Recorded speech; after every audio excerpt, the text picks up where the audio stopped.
চলো বন্ধুরা এসআইয়ের ফর্ম কিভাবে ফিল আপ করা হয় তার ডেমো দেখাচ্ছি, মনোযোগ দিয়ে দেখবে, খুব গুরুত্বপূর্ণ ব্যাপার। ভিডিওটা যদি ভালো লেগে থাকে লাইক শেয়ার কমেন্ট করে দিও, লোককে দেখার সুযোগ করে দিও যেন ভালোভাবে লোক দেখে ফিল আপটা করতে পারে। এখানে আপনার নাম আগে থেকে প্রিন্ট করা থাকবে, আপনার পার্ট নম্বর, সিরিয়াল নম্বর সব প্রিন্ট করা থাকবে।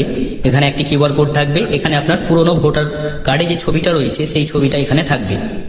এখানে করে নতুন একটা ফটো আপনাকে বসিয়ে দিতে হবে।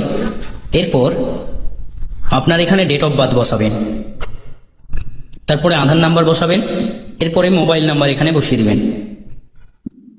এরপর বাবার নাম বসাবেন, বাবার যদি ভোটার কার্ড নাম্বার জানা থাকে সেই ভোটার কার্ড নাম্বারটা এখানে বসিয়ে দিবেন। এরপরে মায়ের নাম বসাবেন, মায়ের ভোটার কার্ড নাম্বার বসাবেন। এখানে স্পাউস নেম যদি ছেলেদের ক্ষেত্রে হয় তাহলে তার স্ত্রীর নাম বসাবেন এবং ভোটার কার্ড নাম্বার বসাবেন স্পাউসের।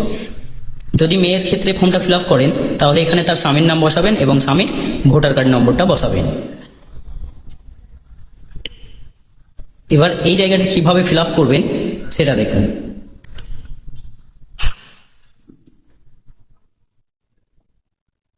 যদি এইরকম কোনো ব্যক্তির ফর্ম ফিল আপ করেন যার 2002 এর লিস্টেও নাম রয়েছে এবং বর্তমানে 2025-এর লিস্টে নাম রয়েছে, তাহলে এখানে নাম লিখে দিবেন। নাম লেখার পরে এখানে ভোটার কার্ড নাম্বারটা লিখে দিবেন। এখানে তার বাবার নামটা লিখে দিবেন, 2002 এর লিস্টে নাম যেটা আছে সেটাই লিখবেন। এখানে এর সাথে এর কি সম্পর্ক সেই সম্পর্কটা এখানে লিখে দিবেন। এরপর ডিস্ট্রিক্ট লিখবেন, স্টেট লিখবেন, তারপর এসি নেম আপনার যা আছে তাই লিখবেন। এরপর এসি নাম্বার, পার্ট নাম্বার এবং সিরিয়াল নম্বর, এটা 2002 এর লিস্টে যে পার্ট নম্বর ছিল সেই অনুযায়ী লিখবেন। এরপরে এখানে করে সিগনেচার করে তারিখ দিয়ে দিবেন এবং এখানে বিএলও সিগনেচার।